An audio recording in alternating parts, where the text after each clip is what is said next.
नहमदुहु व नुसल्ली अला रसूलिहिल करीम अम्मा बाद।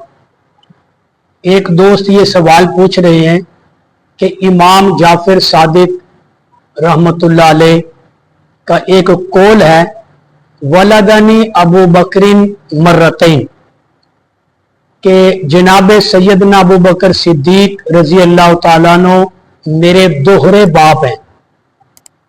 इसका मतलब क्या है, इसकी थोड़ी वजाहत कर दो। देखें, इमाम जाफर सादिक रहमतुल्लाह अलैह का जो ये कौल है, वलदनी अबू बकरिन मर्रतैन, कि अबू बकर मेरे दोहरे बाप हैं। सैयदना सिद्दीक अकबर रजी अल्लाह ताला अन्हु के 3 बेटे थे, अब्दुर्रहमान, अब्दुल्ला और मोहम्मद। अब्दुल्ला जो है वो इंतकाल फरमा गए। अब्दुर्रहमान को अल्लाह तबारक व ताला ने एक बेटी अता की, उसका नाम था अस्मा। मोहम्मद को अल्लाह तबारक व ताला ने एक बेटा दिया, हजरत अबू बकर के बेटे हैं मोहम्मद, उनको अल्लाह ने एक बेटा दिया, उनका नाम था कासिम। अब कासिम और अस्मा का आपस के अंदर निकाह हुआ। इस निकाह के नतीजे में अल्लाह तबारक व ताला ने कासिम और अस्मा को एक बेटी अता की, उसका नाम है फातिमा, लकब उसका है उम्मे फरवा। यानी ये सैयदना सिद्दीक अकबर की पड़पोती बनती है।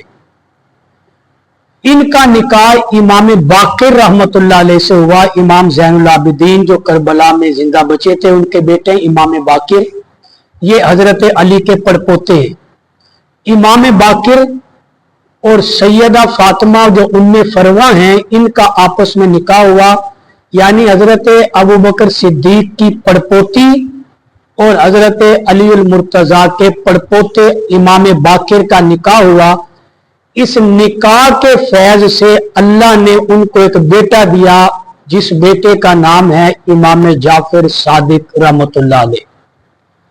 तो इस उन्वान पर, इस वजूहात पर इमाम जाफर सादिक फरमाया करते थे, वलदनी अबू बकर मर्रतैन, कि अबू बकर मेरे दोहरे बाप हैं, कि मेरे ननियाल की तरफ से भी अबू बकर मेरे बाप बनते हैं, मेरे ददियाल की तरफ से भी अबू बकर मेरे बाप बनते हैं।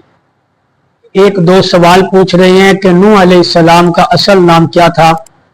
नूह अलैहिस्सलाम का असल नाम था अब्दुल गफ्फार। 950 साल इनका ज़माने तबलीग है, और ये अल्लाह के सामने बहुत रोया करते थे, और रोने को अरबी में नोहा कहते हैं।